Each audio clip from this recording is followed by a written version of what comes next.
everyone. Today I'm going to show you how to use Authentication Strengths in Microsoft Entra ID. My name is Lucas Baran. You can know me also as the Cybersecurity Word because that's also the name of this channel and also my blog. And today I'm going to show you how to leverage Authentication Strengths to improve the security posture of your cloud identities in Microsoft Entra ID. Before Authentication Strengths were released, the way how you managed authentication requirements in Microsoft Entra ID, or back then called Azure AD, was via the legacy MFA portal. So if you go to Users, and here you open the per user MFA, you can go to Service Settings, and here you have the verification options, which are the methods that are available to end users to use when multi-factor authentication is required. So you see it's the call to phone, text message to phone, and so on. You could enable or disable these methods, but it meant that the method that was enabled was available for all users for all scenarios. So no matter if it was a regular end user or it was a global administrator, if the method was here enabled, everybody could use it in the tenant. That was a little problematic because not all authentication methods are equally strong. For example, for regular users, it's probably okay if they use one of the weaker authentication options. Sometimes it's even necessary to allow SMS authentication because users, for instance, don't have smartphones available. But on the other hand, for privileged users, it's important to require some stronger authentication method. But it wasn't possible until recently, until the Authentication Strength has been released. So the way how you now manage it is when we go to Entra ID, Security, and Authentication Methods. Here is something that's called authentication policies. These authentication policies simply replace the old legacy portal that I just showed you. The reason why it was grayed out in the legacy portal for me is that I have turned on this migration complete option. What it means is that you are probably, if you haven't changed it, you are probably either on the pre-migration state or migration in progress state. When you change it to migration complete, the legacy authentication options and authentication requirements will not be evaluated. Only these new policies defined here will be evaluated. And that's definitely the recommendation. That should be your goal. So you should migrate the old policies for both self-service password reset and also multi-factor authentication from the legacy portals to these authentication method policies. Because Microsoft will do it for you no later than at the end of September of the next calendar year. But the sooner you do it, the better for you. With these new policies, you can start scoping the authentication methods to user groups. Because like I've already said, it wasn't possible to enable an authentication method only for a group of users in the legacy portal. It is possible now with these policies. So if you want to or need to enable SMS authentication only for a selected users, you can go here, click enable, and then choose select groups. And here you would select the groups that you want to enable to use SMS authentication. And then it means that not everybody will be able to use it. That's fine. But the Authentication Strengths bring this to another level.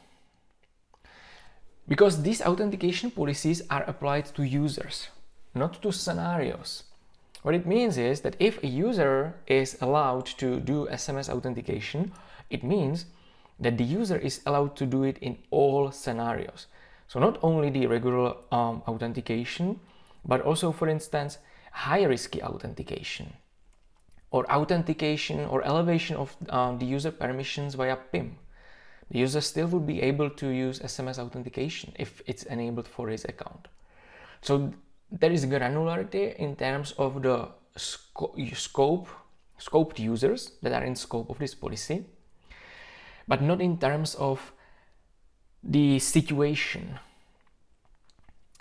And the way how you can actually scope the authentication requirements for specific situations and scenario is via authentication strengths. Authentication strengths allow you to define your own custom authentication requirements for specific situations, because you link these authentication strengths to conditional access policies. In practice, that means that, for instance, one policy will be for regular user authentication to Office 365, for example, and that would allow any MFA method, let's say. If there will be risk detected, Microsoft Authenticator at least will be required. If the user is elevating roles via privileged identity management, phishing-resistant authentication will be required. For permanent administrators, phishing-resistant authentication will be required. And this is the difference. This is what makes it more secure, because you can define specific requirements for specific situations, specific scenarios, such as the mentioned normal authentication, privileged role authentication, elevation of privileges, risky authentication, management of security info registration methods, and so on and so on. These are different scenarios that you can cover with conditional access policies and use these authentication strengths in your conditional access policies. What makes it even better is that these authentication strengths work actually even with external users. So even if you collaborate with someone externally, someone who is managed by some other tenant, you can have a conditional access policy that would apply to those external users, and you can again require specific authentication options for external users as well. So even external users will not be, for instance, able to use SMS. Even if they are allowed to use SMS in their home tenant, they will not be able to use SMS in your tenant, because you defined that Microsoft Authenticator at least will be required. There are 3 built-in authentication strengths. This is multifactor authentication, which includes all authentication options. Everything is here, including, for instance, the password SMS, password plus voice. Then we have this passwordless MFA option.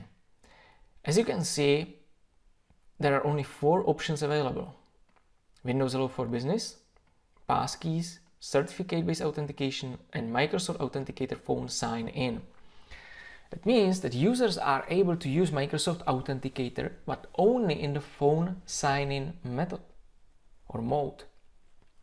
The difference is that normally, if I go back here, you see Microsoft Authenticator, the standard method is called push notification. So there's a push notification you get to your Microsoft Authenticator application when you try to sign in somewhere. That's the default method. When you want to do phone sign-in, your account needs to be registered for phone sign-in in the Microsoft Authenticator app. So it's going one step further. It's not the default method. You need to do something else in the application. You need to register your phone for phone sign-in, or the application, technically you need to register it for phone sign-in, and then you will be able to use the Authenticator application without using your password. What it means is that you just type in your username and you immediately get push notification to the Authenticator application. The last built-in group is phishing-resistant authentication, phishing-resistant MFA. There are only 3 options available here: Windows Hello for Business, passkeys, certificate-based authentication. These 3 methods are considered phishing resistant. What it means is that even if a user clicks on some malicious link in email or some message that opens a phishing website, some malicious website with that aims to collect credentials, the user won't be able to give the credentials to the threat actor, because phishing resistant authentication is tied to a specific authentication provider. So if you register phishing resistant authentication for Microsoft Entra ID, you can use it only with Microsoft Entra ID, technically the login.microsoftonline.com webpage, which is the sign-in page that's used for authentication to Microsoft's cloud. It will not be usable anywhere else. And that's the reason why it's phishing resistant, because it's usable only on the official authentication page where the authentication method was registered, nowhere else. So then, even if a user clicks on some malicious link that goes to some malicious phishing website, nothing happens. That's the reason why it's recommended. That's the reason why it's the strongest authentication that's available within Microsoft Entra ID. And that's the reason why it's recommended to use this as much as possible, at least for your privileged users, privileged accounts. But you can also create your own authentication strengths. If you click this new authentication strength button, you can define your own requirements. So let's say it will be the regular multi-factor authentication that you will use for your regular users, but you don't want to allow all of these methods, such as SMS, voice, and so on. You want to allow only selected methods. So you would probably allow phishing resistant MFA because that's the most secure. Passwordless MFA is also very secure. And then you will choose something also from this standard multi-factor authentication. So I would, for instance, choose this password plus multi-factor Microsoft Authenticator in the push notification mode. Then we just need to define the name of this authentication strength. So it will be, for instance, my own strength. Click next and create.